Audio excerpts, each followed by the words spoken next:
December program.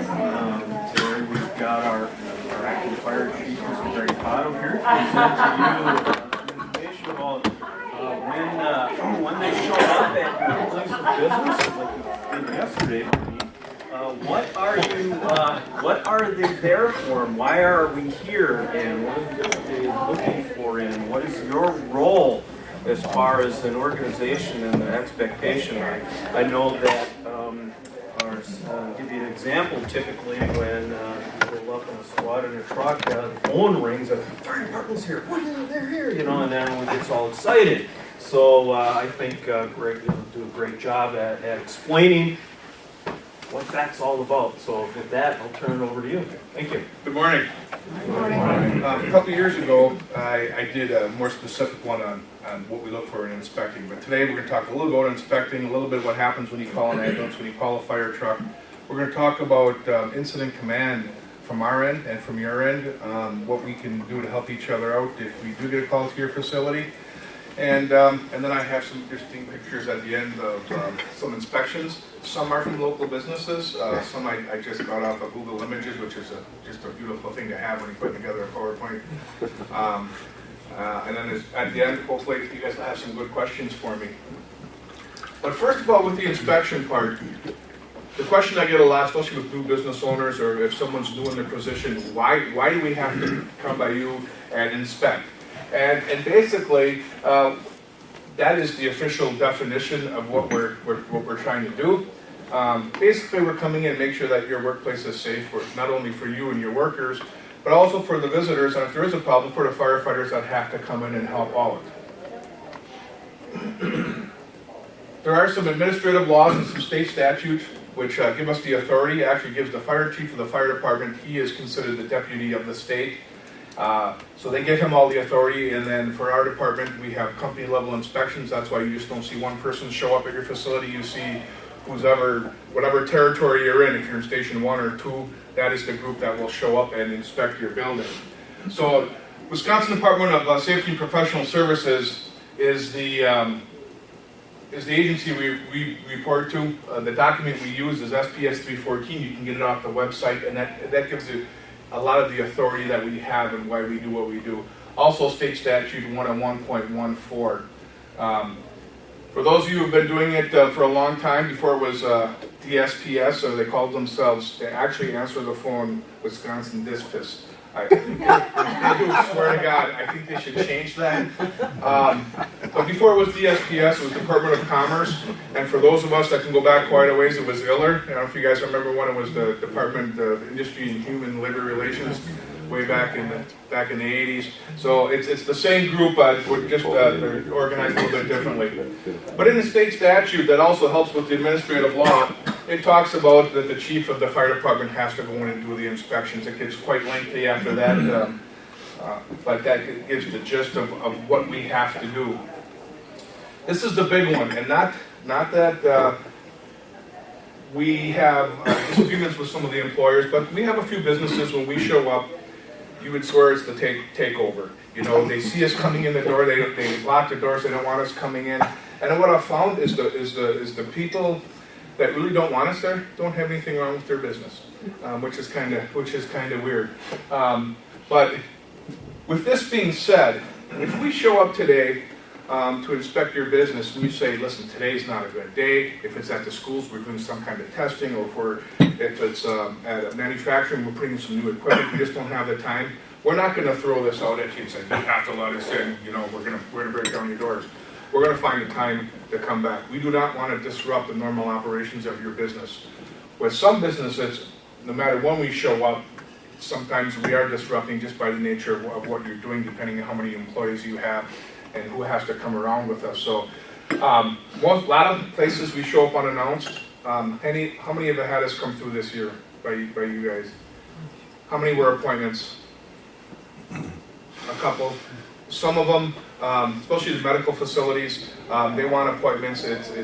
We can really disrupt the medical facility by just showing up. Especially unannounced, especially at a bigger facility where they're dealing with patients and life and death things, and also they see fire trucks and ambulances show up. And if they don't know what's going on, that can bring anxiety level, not only to the workers, but to some of the clients that are in the building.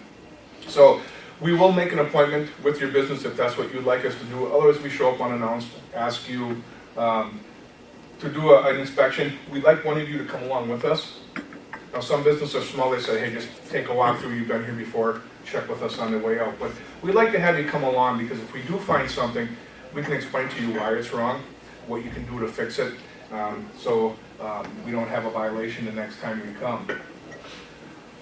But what we're looking for is anything that looks like a fire or safety hazard, and a lot of it's common sense, and a lot of times the state codes and national codes are written in common sense. Unfortunately, sometimes an incident will happen on the West Coast, so we'll change a national code to cover the West Coast, but it really doesn't pertain to what's going on in the Midwest or out on the East Coast.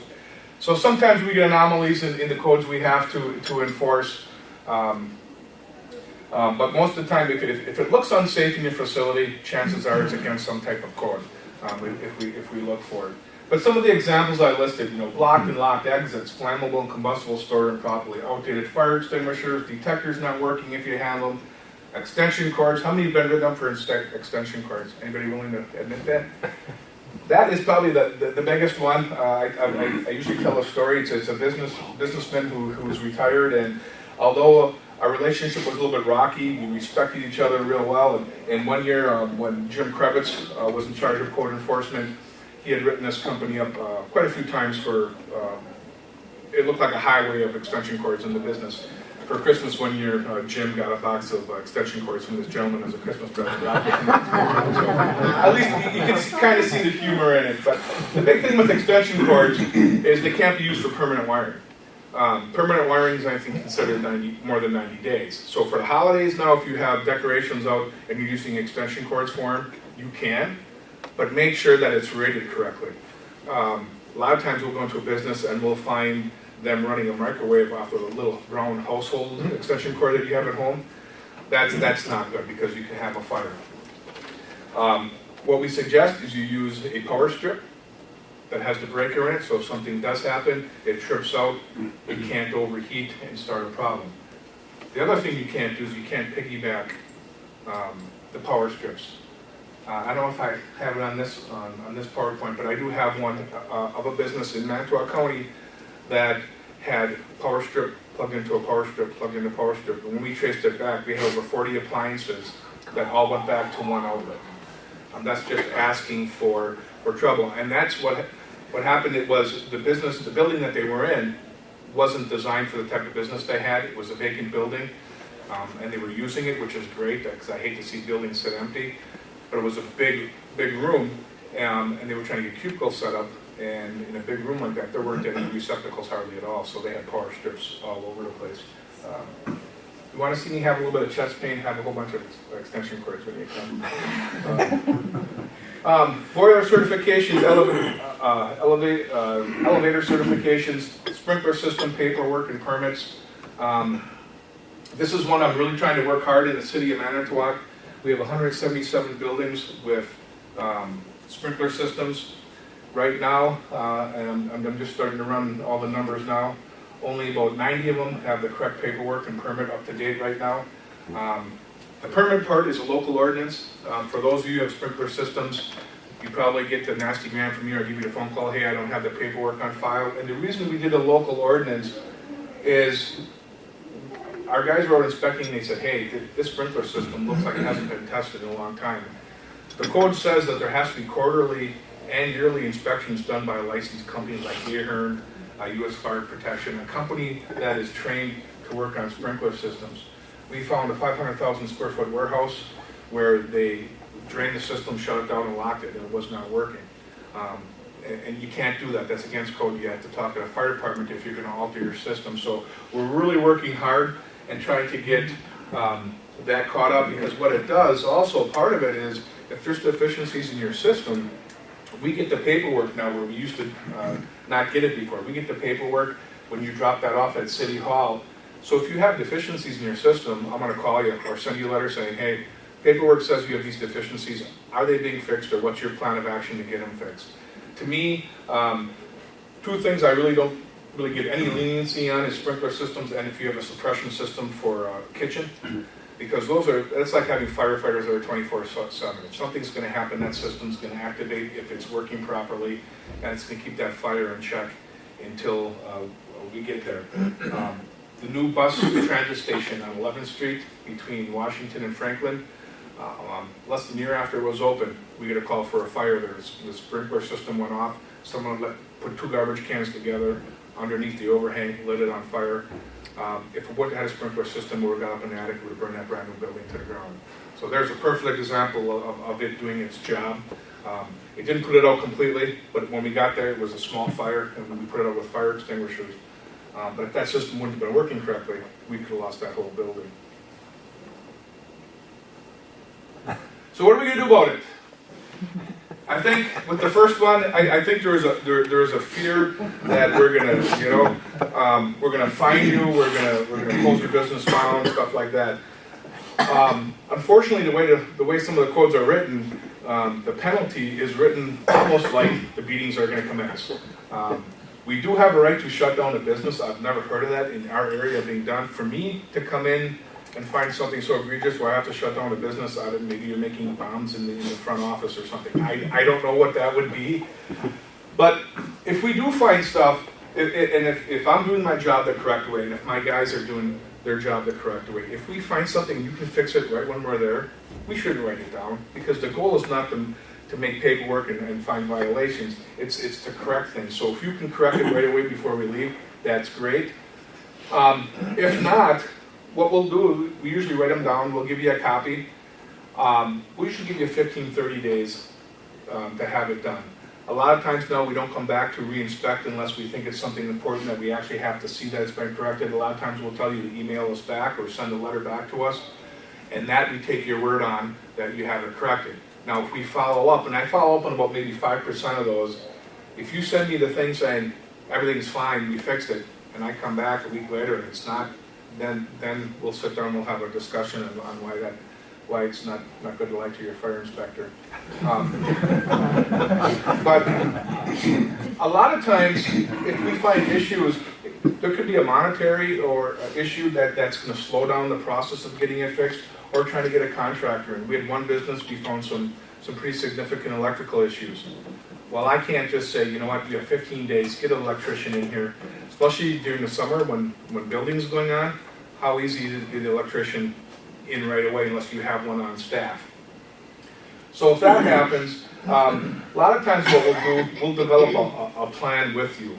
Because if something happens in the meantime that could be traced to the issue we're dealing with, we don't want you out on your own, and we don't want the fire department out on their own saying, why didn't you guys do something about it? It's, okay, here's the issue, here's what we have to do. It might take 6 months to get this issue corrected. I'm dealing with a large manufacturing facility right now with their sprinkler system.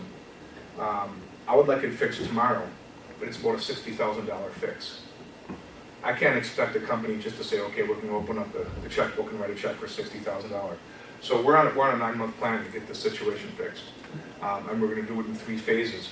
And so if something does happen, and another agency or somebody comes in and says, why didn't you do anything about it? It's like, listen, we have our plan in place, here it is. And that's what we'll try to do if something's significant. Like I said, our goal is not to penalize anybody. Our goal is to make sure that your place is safe for everybody that's inside.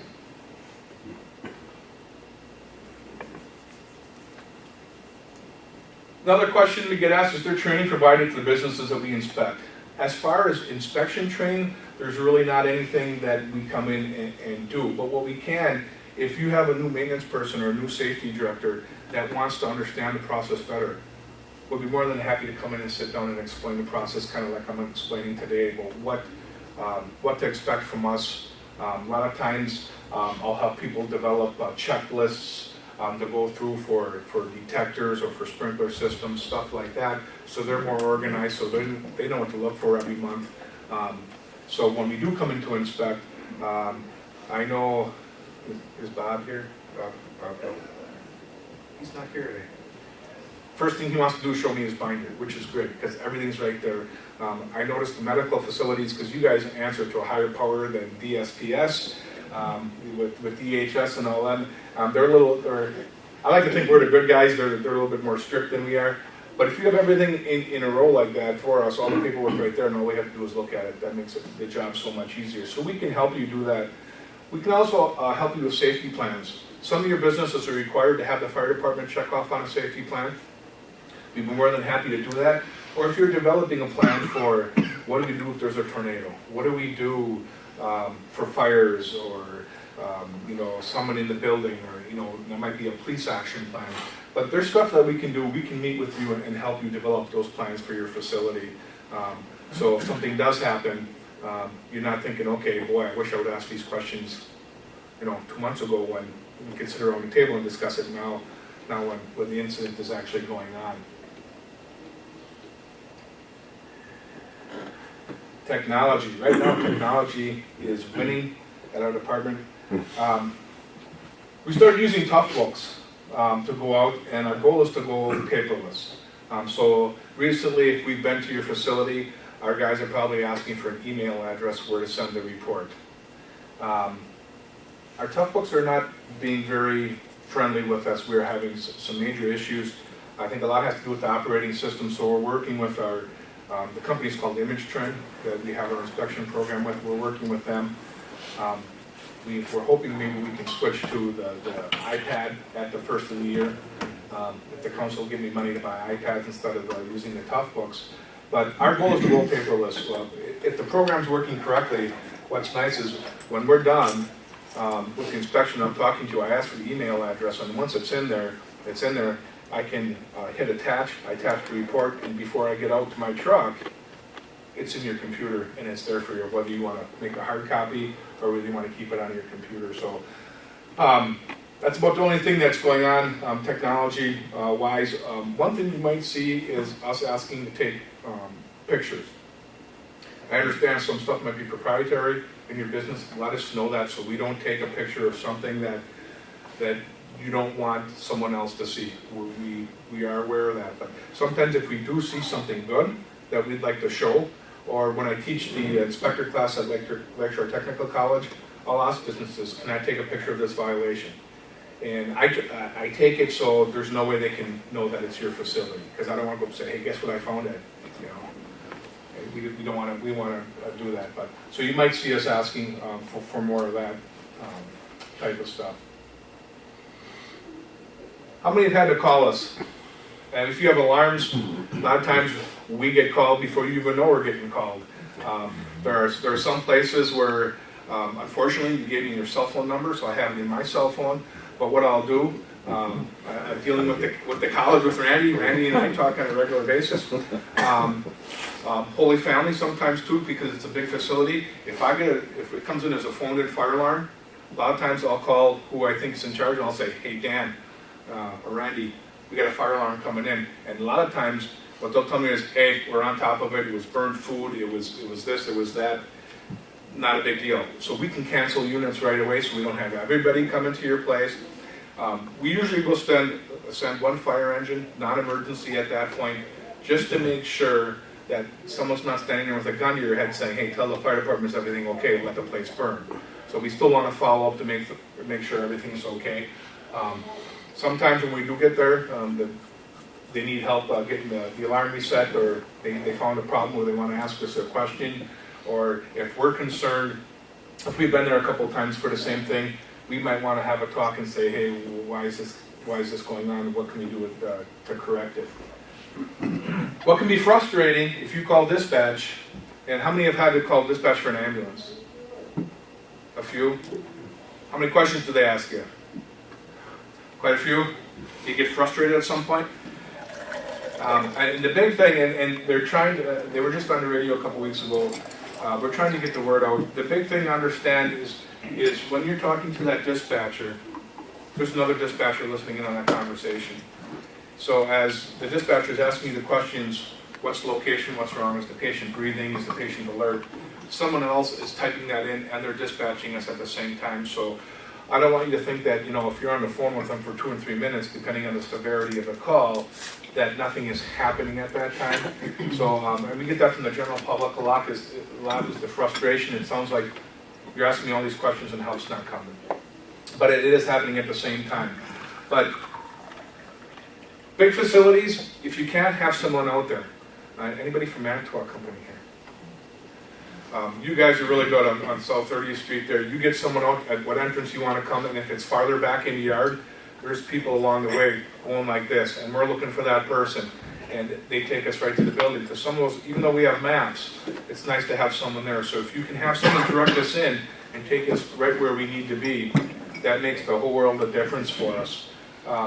When you're talking to dispatch, regardless of the type of incident, make sure they know as much as they can, because they're going to pass that information on to us. Because if we can start thinking about certain things, we had an accident at an industry where a gentleman lost part of his arm. If they would have just called and said, we have someone who's hurt, okay, what are you going? We got information early on that it was a severe traumatic arm injury. So we're thinking, our captain, who was our lead paramedic on that call, called both hospitals, depending on which one he wanted to go to, but they ended up going to the closest hospital, said, here's what we got. You might want to get a helicopter ready. You might want to just have us take them to the nearest trauma facility. So all those wheels start turning before we even get there. So the more information we get, the better the outcome. For fire calls, it's important to have someone there to meet us, because if we get there and you say everybody's out and the building's burning, I don't want to say it's not a big deal, but we'd rather have that than you say, you know what, we're missing 2 people. Because now our tactics have to change. With the same amount of people now, we have to try to find the fire and put it out, and we have to try to rescue these people. So the accountability from your end, and we'll talk about that in a little bit, the accountability is so huge for us. The bigger the facility, the harder it's going to be, because I'm sure they all have different ways to exit out. So the question is, if you go to a big building, a Walmart, a Sienna Aluminum, a Holy Family Hospital, how are we going to know if everybody's out? And think about your own facility. How are you going to know? Is there a plan in place? The schools got it down pretty good, because everybody has to funnel through the front office. But sometimes if a contractor doesn't sign in, or someone, even when we do fire drills at the schools, a lot of times they miss a person or two. Of course, we're mean to the schools. We will grab a teacher or grab the principal or a student to see if they notice they're missing. And you really want to get a teacher match. You have one of their students. They know that right away. If anybody has any special knowledge of the incident, that what's going on, have them nearby in case we need to talk to them. If a piece of equipment malfunctioned, and that's how this other person got hurt, and if someone can tell us what happened, that is so huge for us to give the story when we call into the hospital to let the doctor know. We just don't want to let the doctor know, well, someone's got a piece of metal sticking in their side. What happened? Did it slowly go in? Did it get fired out of a machine? And I mean, from our end, that's a big difference of mechanism of injury and what we can do for that patient. With this being said, not trying to have too many people nearby. Everybody wants to know what's going on. Everybody wants to help. But sometimes, we get there and there's a crowd and it's hard for us to get in. Any paperwork or MSDS information that might help us with what's going on, have that on hand when we get there. After an incident happens, depending on the severity of what happens, we might have to get written statements. Or we might ask, listen, you can't work in this area, you have to shut this down, we have to bring OSHA in. There are certain requirements we have. Any severe injury, if we take a patient who has stopped breathing, their heart stopped beating, they lose a limb, there's a list like 7 or 8 things, we're required to call OSHA. And confined space issues, trench rescue, trench collapse, stuff like that. We not only have to leave your equipment in place, but everything that we used on the call, all our med bags, everything that we don't take in the ambulance, everything has to sit there until OSHA gets there. And we will, either us or the police department will protect the scene until they do get there and they get the information they need. So we don't call them in for everything. We have a list of what we're required to do. A lot of times someone gets injured at your facility and you call us and you want to know how that person is doing. And it's not because you're being nosy, it's because you care. And I'm sure there's a procedure on your end if someone gets injured. Your paperwork has just started, I'm sure.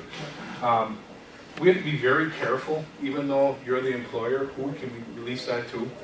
A lot of times we'll We'll find a person who's in charge of, we call it the HIPAA police. If you have someone who's your HIPAA police person at your facility, we can communicate with them. Some places have their employees sign something saying that if I do get hurt at work, that the business has the right to follow up to find out what's going on. So if we do at first tell you, listen, you can't tell me anything, don't get mad, please understand. We want to make sure that someone, we want you to know how your employee is doing, but we want to make sure we're doing it the right way, that we're not violating any rules, because that can even get worse with the paperwork.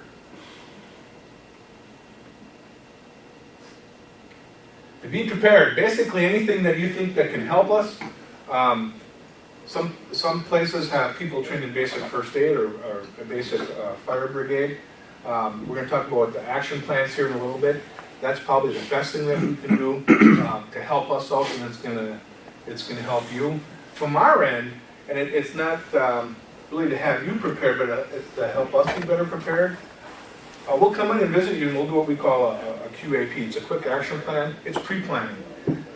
Some small businesses, like your small restaurants, your Culver's, Hardee's, that we can walk around on the outside real quick and find out where the utilities are. We usually don't do QAPs for a building that size. We understand that HVAC's going to be on the roof, so if it's under fire conditions, we understand it's going to collapse. So we understand certain types of buildings. Holy Family Hospital, Scan Aluminum, Walmart, Shopko, any big, huge building, all the buildings out in the industrial park. I can't just go to my fire truck and just take my time and walk around and do what we call a 360. What we do is we come out and we do a simple drawing on it. We'll label what we think is important, where the water shut off, the gas, the electric. If you have a Knox box, where that's located, where can we get in? If there's MSDS sheets someplace, where they are. Hazardous materials in your building, where are those located? If the east end of your building's on fire and the hazmat's on the west end, okay, we're safe for now. But any of the information that we think is going to help us, I always tell people when they're planning something for the fire department, plan it for the firefighter at 2 in the morning, the alarm just went off, he was trying to sleep nicely, you just woke him up, he's fuzzy a little bit, try to make it fireman proof. So that's what we do when we design our quick action plans. That does help us a lot. So instead of, especially if someone's working at a different station they haven't worked to in a while, so they show up to a building that they haven't seen in a couple of years, they start trying to remember where everything is, they got the map. We have them on our computers, and we also have a binder. Some of our shift commanders like a piece of paper to hold on and look at right in front of them. So that does help a lot. One thing I want to talk about is incident command. How many use incident command in their facilities? I see most of the hands go up, and the other hands that didn't go up, you probably have some type of incident command without you knowing about it. But how does it work? Very carefully.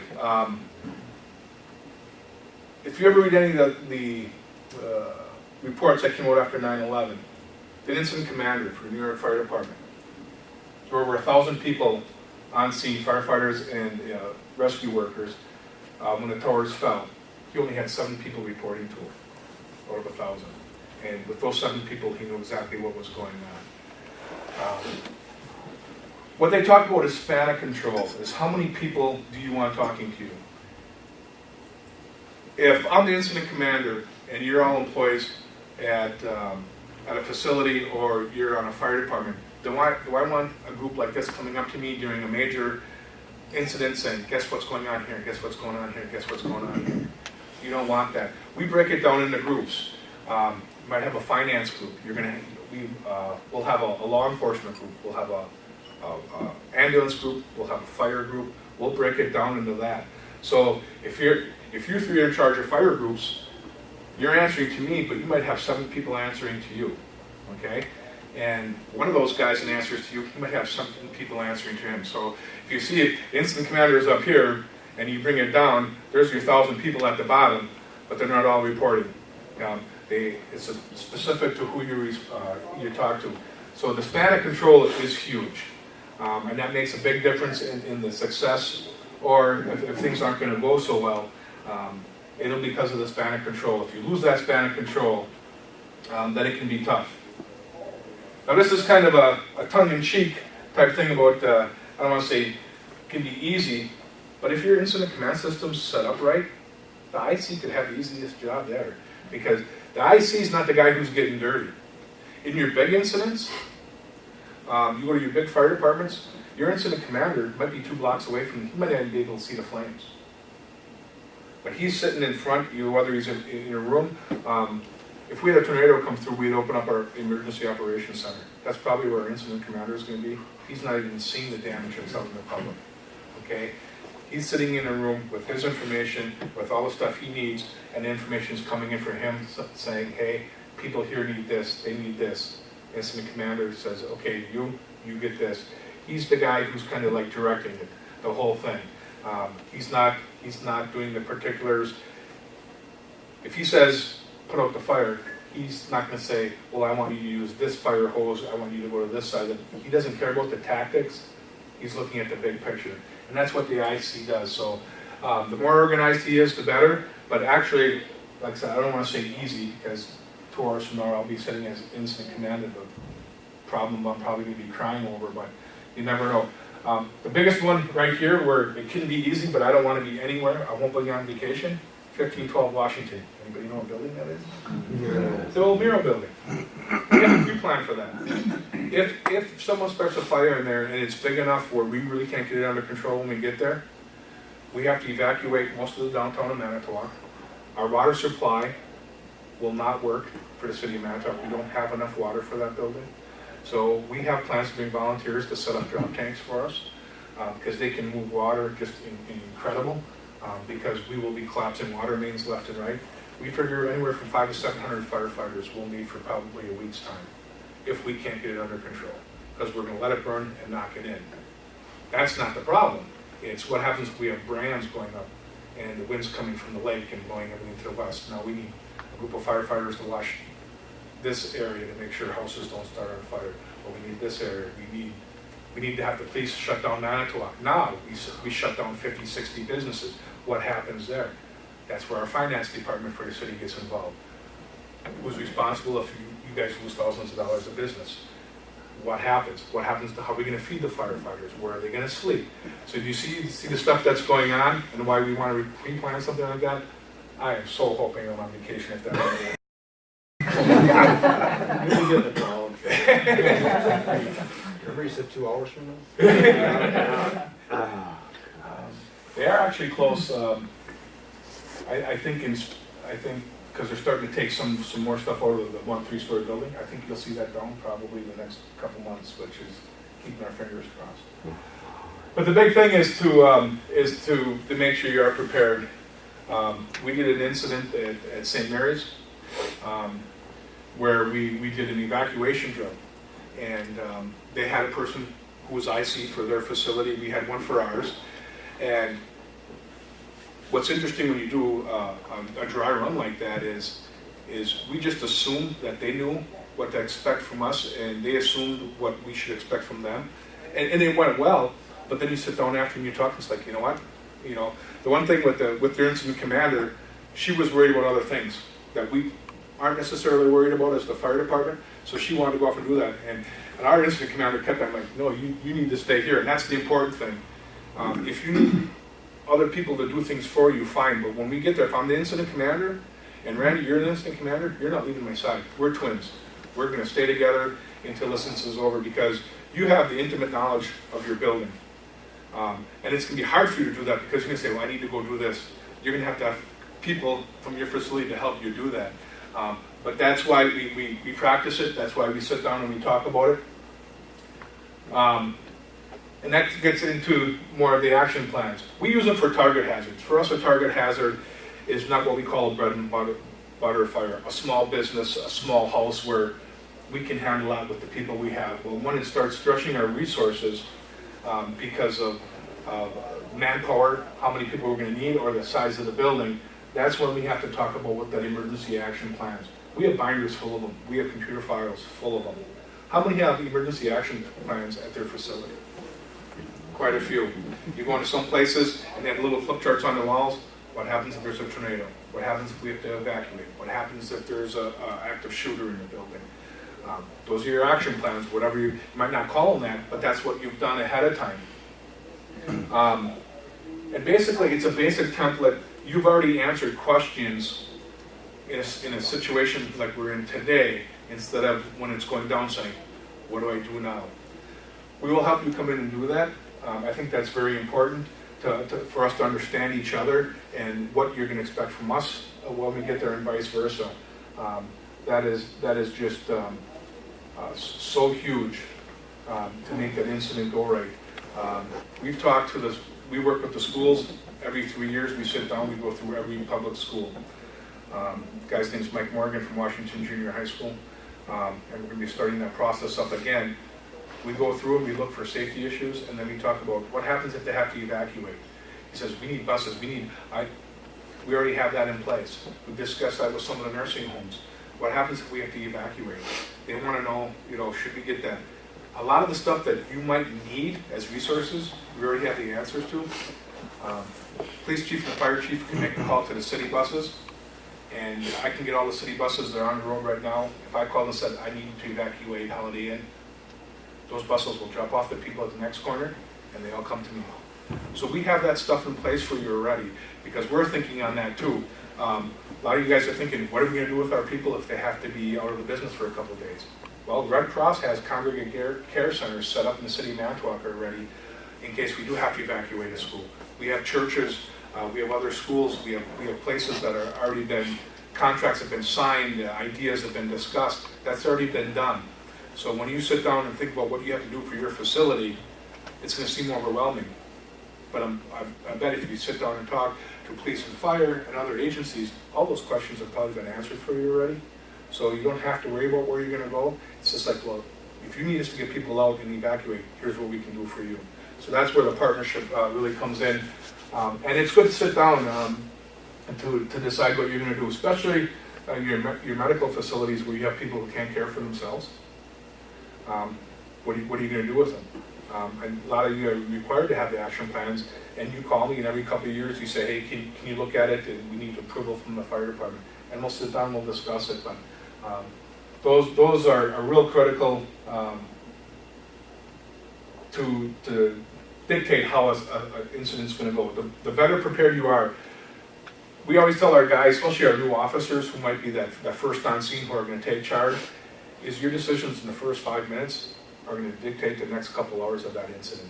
So the more we train with our guys about how to do a first in report, the more we get them thinking like that, and sometimes they're like, oh, we have to do this again. But if we ingrain it in them, that first 5 minutes is going to go a lot easier than it would have beforehand.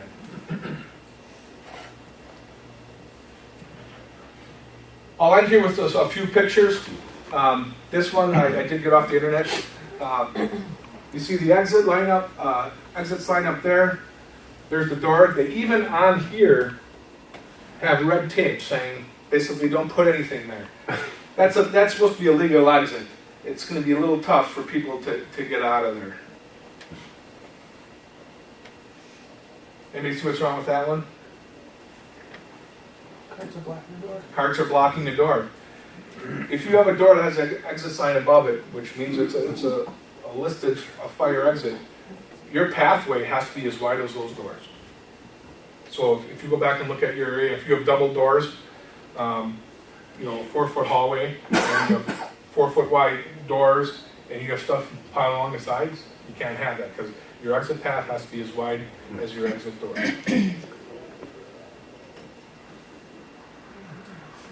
This pipe is the fire department connection for a sprinkler system. This goes to the outside of the building. That's where we have our part where we hook up our fire hose to it so we can help supplement the system. Now, looks like a squirrel or something got in there and built a nice nest. Whose fault do you think is that? I can think of 3 people. The squirrel.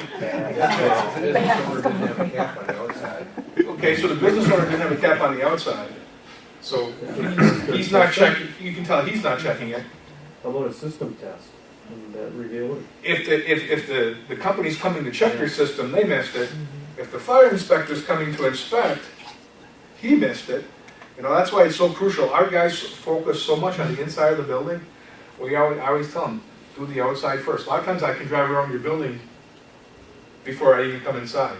A lot of times you'll find exits that are blocked or something on the outside, You know, inside it looks, oh, the exit looks fine. Did you try opening the door to make sure it opens all the way? So a lot of times you can find a lot of stuff on the outside before you get on the inside. So yeah, a lot of people kind of drop the ball on that one. You're not going to get a whole lot of water to your sprinkler system with something like that. I got a question. Yeah. When you talk about exit doors, lots of emergency exit doors may open up into the field, especially during the winter, keeping them clear.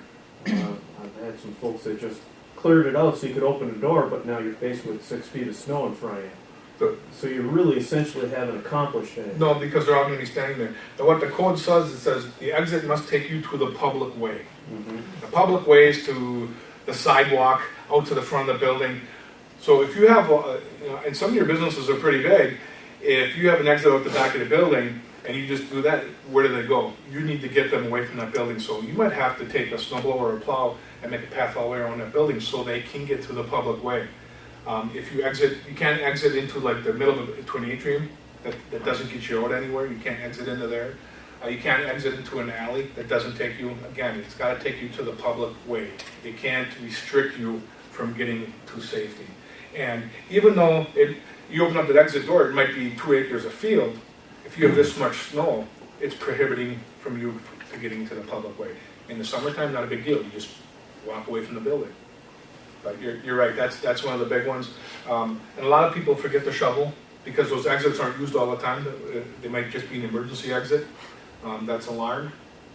And you forget about that after a while. I mean, you definitely don't do it on purpose, you just forget. It's like, oh, I don't need to shovel there. I mean, people don't use that door. That's a good point. This one's a little bit hard to see. We have a sprinkler head up on the top of the box. That sprinkler head's not going to work correctly going the other way. 18 inches from the bottom of that head, 18 inches across that room, that plane, has to be cleared for that sprinkler head to work. So anything below 18 inches below the heads that you see here, you can't have anything. Lights, that's all figured into one, and there could be other things that the engineers look at when it's decided. Right now, the problem, anybody retail in the room, retail stores? This is a bad time of year for real retail stores. I hate going shopping. What do they put up? Decorations. And you guys might have them in your building too. If you have a sprinkler system, you can't have anything hanging from your ceiling. We have a couple places in town that have all their Christmas decorations up, and they actually, so it doesn't look ugly, they actually took their garland and put a circle around all their sprinkler heads. You know, it looks nice when you walk in, but I'm like, when I first walked in, and talked to my wife, she hates shopping with me because I'm looking at fire extinguishers. You know, she's looking at what's on sale. But I looked up, and I'm like, why do they have all those circles there? And I looked, and inside each circle was a sprinkler head. And I'm like, well, you can't do that. So I talked to the person, and it's not that they did anything malicious. It said they're not thinking the way I think. Just like, I don't know what you do in your business. You think different than I think. We're thinking of different things because of our responsibilities. But yeah, no, my wife doesn't like going shopping with me at all. This was a couple of years ago. This was a local business here in Manitowoc. We get a call from a father saying that his daughter works at a business and she cannot get out of the building. She's freaking out. So we go there. We have a Knox box to get in. We have dispatch get a hold of the business owner. And her job was to lock up at the end of the night. And the way we're facing, if you would come back, you go back a little bit and you go 4 steps and there's another door. It's a hallway. Her job was to lock this door. The reason they put the chain around it is because it doesn't lock tight and they're afraid of people breaking in at night. So she's got the lock, doesn't have the key with her. She comes through the door, comes down the steps, goes, locks it up, goes back up the steps, door is locked. She's stuck. She had her cell phone with her, so she calls her dad. We met with the business owner. Again, they weren't doing anything malicious. We explained to him how bad that could be. If there would have been a fire or something, people would have come down those steps, 4 or 5 people. That would have been locked, trying to get back up. A normal person with no tools on them is not going to break that glass. Now, that is a danger to the firefighters, but like when our firefighters saw those pictures, it's like, we're getting out. And we always, if our fighters are doing their job, they always have a tool with them. They always have an axe or what they call a Halligan tool, which we can do some significant damage. So we could probably break that and get out. But imagine the consequences if something were to happen. Where would we would have found victims piled up at the door. Now, here's one of those things where we don't want that lock on there. When we talk to the owner, it's like, you can't put the lock back on. Well, I'm afraid someone could break in. Okay, so he had to order a new set of doors. Anybody have to order a new set of doors like that? Are they cheap? $2-3 grand. Yeah, a couple $1,000s. We gave them, and if you find out, we'll word stuff to protect ourselves. If you ever have an issue at your place, we told them in 30 days, we'll give you 30 days. We'll be back to check. Fix it immediately. We'll be back in 30 days. We're covering our butt, so if something happens tomorrow and they have a chain again. But we had to give them time because you have to order them. It's not like you can run out to Menards and buy a set of doors like that. So it took a while to get it fixed, but they did get it fixed. But that was pretty serious. That girl was quite shaken because the time it happened, it was dark outside. There was no light outside this door, so it was pitch black. And there was no light in the stairway either, so she was a little upset.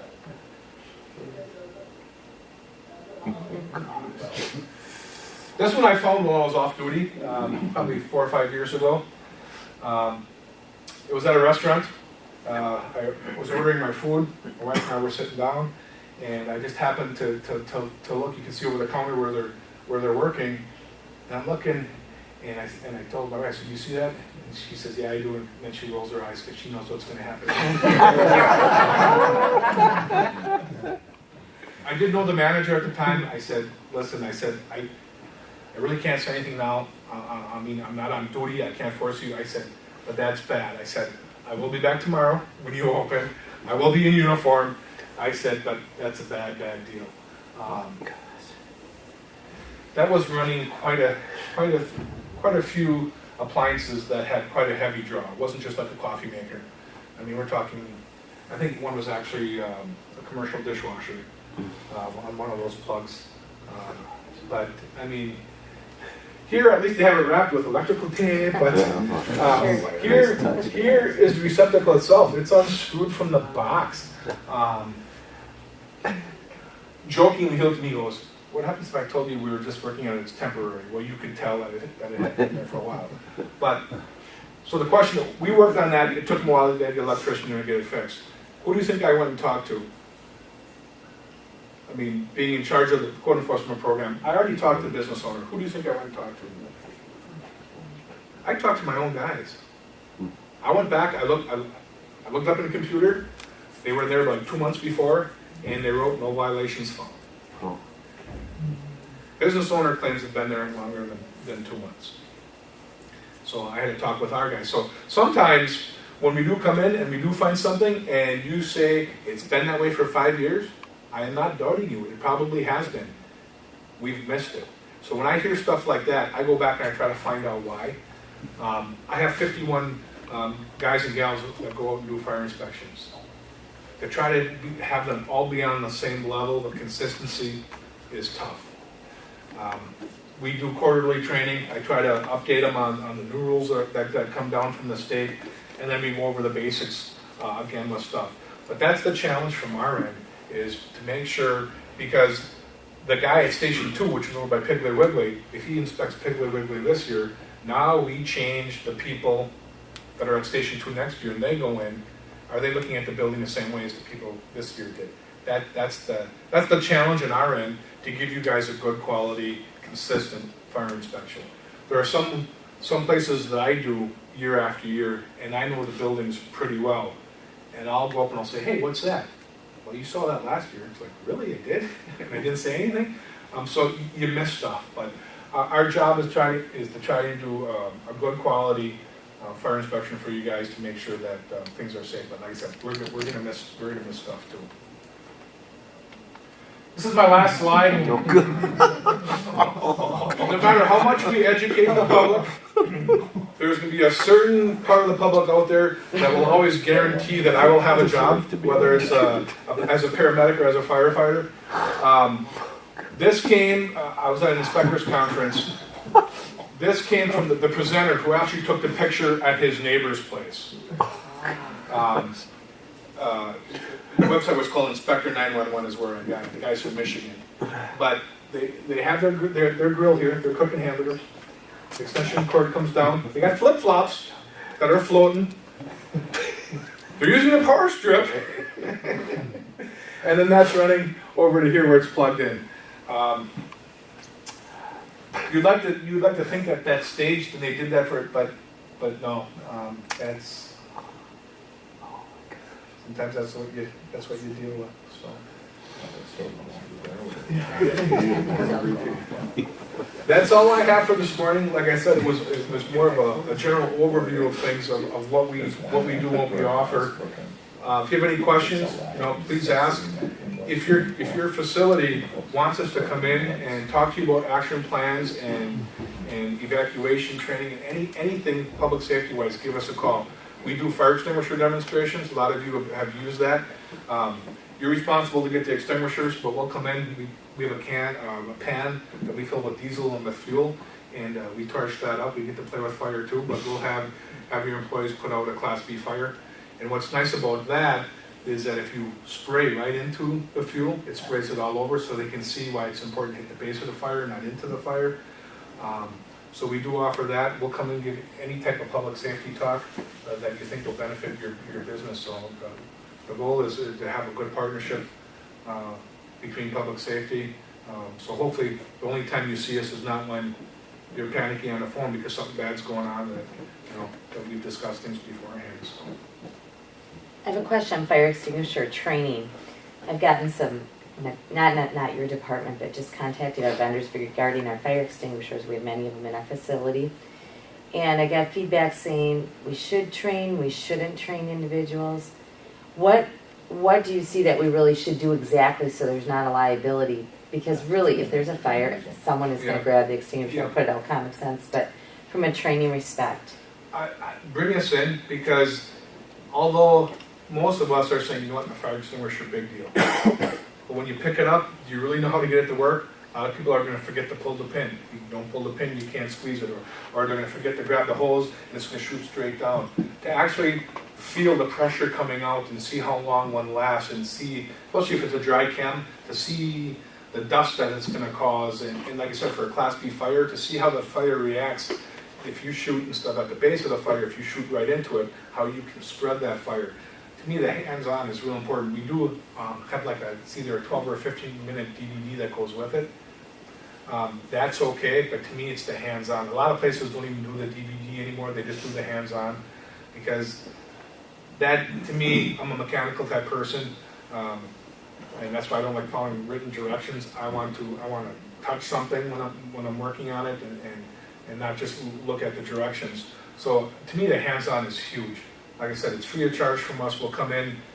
We need to play with fire too once in a while, which makes our guys happy. But a lot of people walk away going, I thought it was just a simple fire extinguisher. And a lot of things they had to do, they just didn't think about. And the first time that you're doing it doesn't want to be when you needed to put out a fire.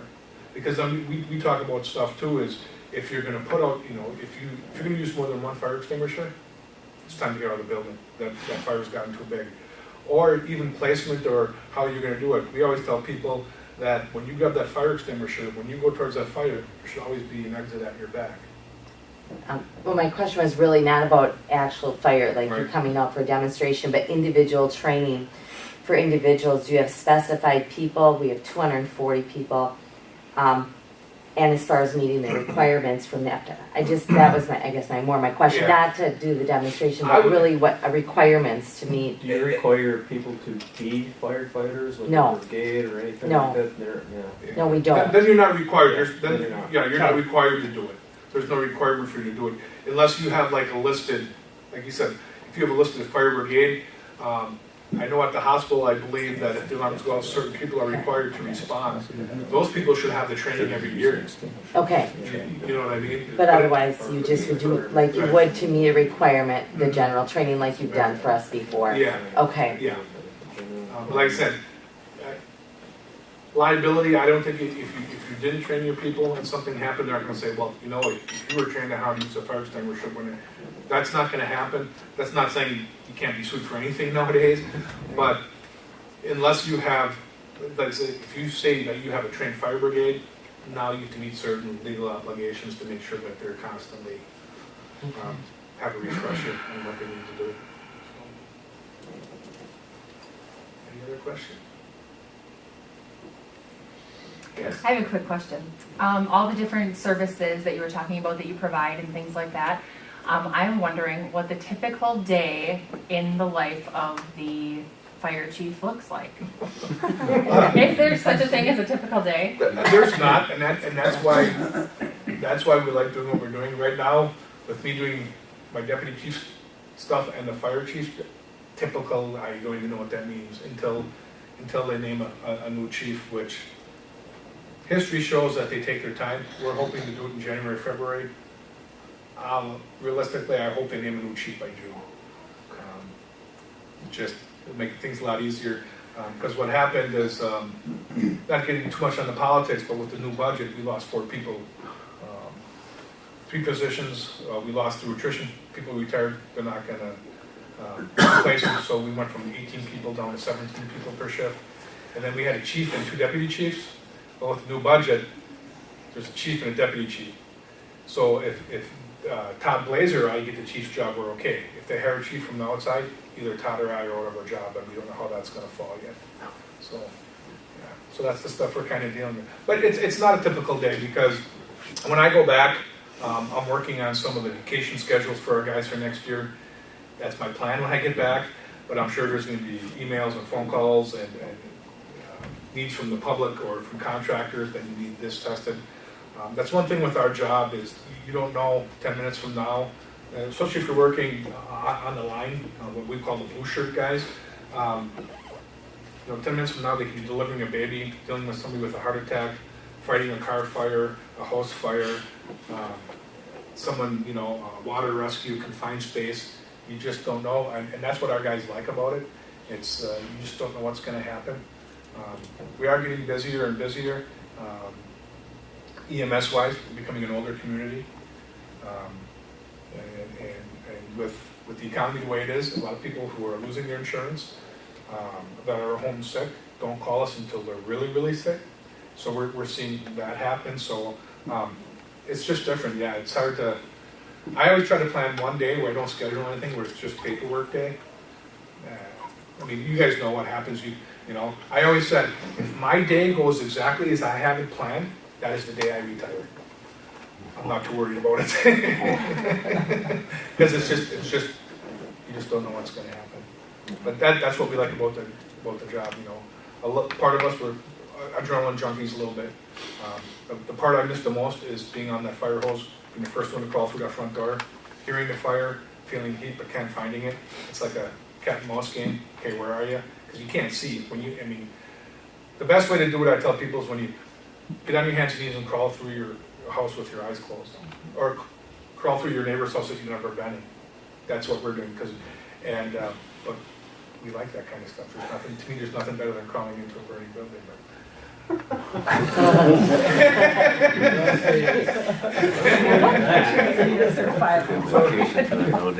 That's why we go through significant psychological testing before we get hired too.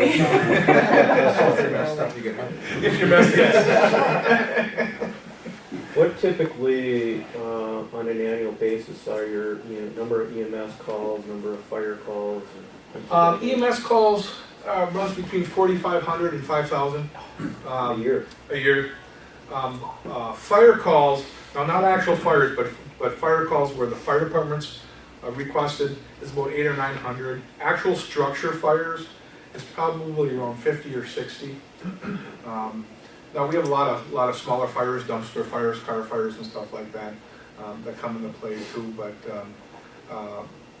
and on the top of that, there's the inspecting of all the buildings, trying to keep up on training. Training is always changing, especially in the medical field.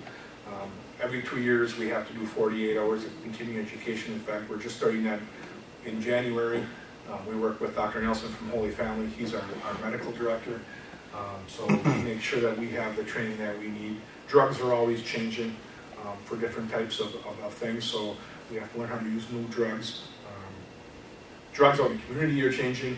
Heroin has become just, a couple of years ago, if you had 1 or 2 heroin overdoses a year, was busy. We're getting that a week now. Heroin in Manitowoc County, and what's disturbing, it's 13, 14, 15-year-old kids that we're finding unresponsive, barely breathing, barely have a heartbeat because they've overdosed on heroin.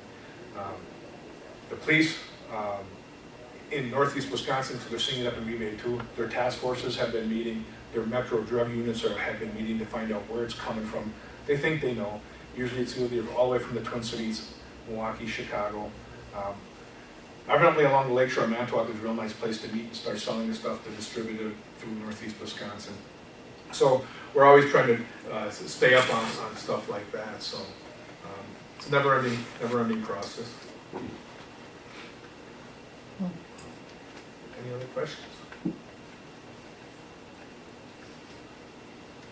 Easy, Carl. Thank you. Well, thank you.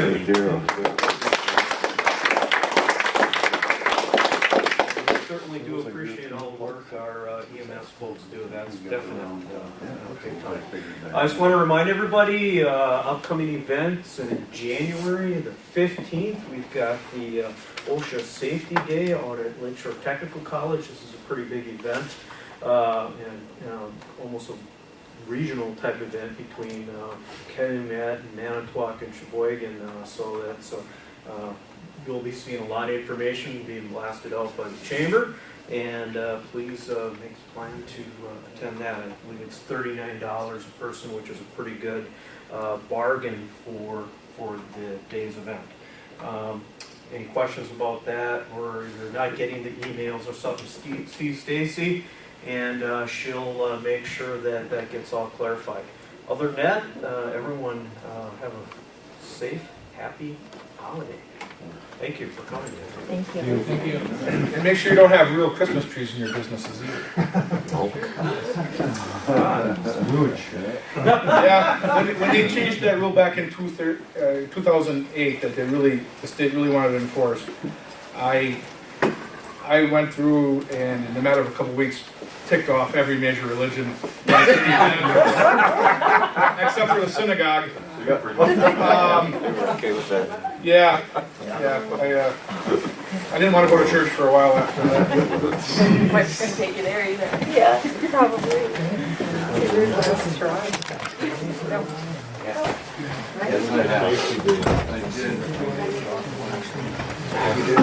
It's actually being done through a little task force that consists of the Sheboygan Chamber of Commerce, Manitowoc Chamber, OSHA itself, and Well, I've seen how quick those things go up too. Yeah. But did you see, like in Germany and Sweden, I mean, they put real candles up there, real Christmas trees. all sponsored by LTC staff or OSHA themselves.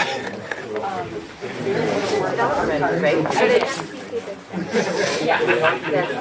And if you have the hearing check or whatever, just call Jill. Okay, that works. On that end. It's more where workplace. Yeah, and they were doing that because the registration actually has to come through the chamber office, and we didn't want to be processing all these checks and Yeah, no, it's totally fine. you know, for our members, it's like, okay, that's one thing, but when it comes to that it's a regional event and the fact that we're not getting reimbursement, we're not getting reimbursement, that's a lot of staff time. Yeah, no, that is, no, it was great. The email went out like a week ago. Yep, no, they were all again. Okay, good. Yeah, I guess in the past, they had 3 events, and it's typically been somewhere, Sheboygan? But because of an event happening, they couldn't hold it this year, so then they came to LCC and said And one thing we're doing, so like, correct. everyone that does it, is we want to keep on a file. No, This one has options where you pick contractors, you can pick different, like if you pick, right, well, one is for contractors, one is for. Yeah, so that's the next. and then it goes up.